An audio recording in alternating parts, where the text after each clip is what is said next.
Muthenya wa kiumia wa mbere wa mwaka wa 2026, President William Ruto anyitanire na atongoria angi igongona-ini ria mahoya ma hamwe mwena wa Kerio Valley, kaunti-ini ya West Pokot, na muoroto wa gukungwira gucokereria gwa thayu gicigo-ini giki. Wakati bado tulikuwa tunaongea, Your Excellency, by May ule Father Lois ulikuja na akaomba siku hiyo, hata ndio yule aliomba ile gari ulisikia mtu mmoja alisema hapa, akapigwa na wakora, na sio wakora walitoka Pokot, akapigwa na wakora wa kutoka huko Marakwet kwenyewe ndani.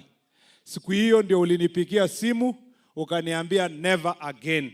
We are committing close to 100 billion shillings in the modernization of equipment, building the necessary capacity so that we can secure our transformation and our progress.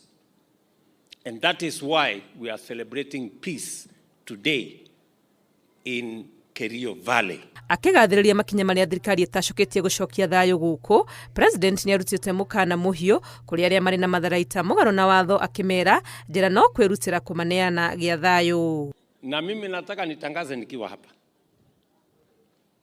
kila mtu mwenye bado wako na bunduki, na wewe si polisi na uko na bunduki kwako, my friend, please harakisha, lete bunduki, patia kwa bishop, patia kwa polisi.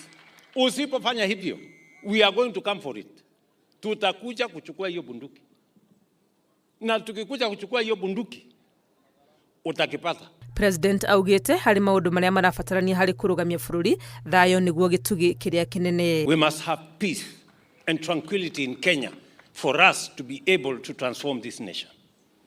Jambo la pili, lazima wananchi wa Kenya wapate elimu na masomo ya kutosha ndio wachangie na mbinu ya kubadilisha taifa letu la Kenya.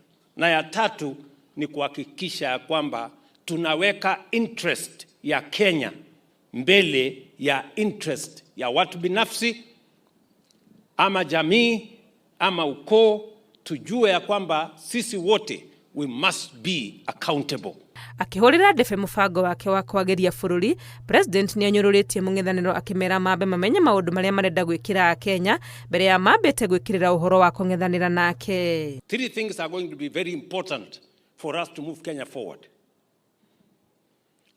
Every leader must have, number one, a track record. Number two, they must have a plan. And number three, they must tell us how they are going to achieve it. Mimi niko tayari with my track record, with my agenda and a plan, and I also know where to find the money to achieve the plan I have for this country. Hindi ya igongona riri, President Ruto ni aheanite ciraniro kihiri cia tabarira cia uthii wa na mbere guku West Pokot, iria ni hamwe na waki wa barabara. Ngiribotera Inooro TV, ritwa riakwa ni Wangui wa Mwangi.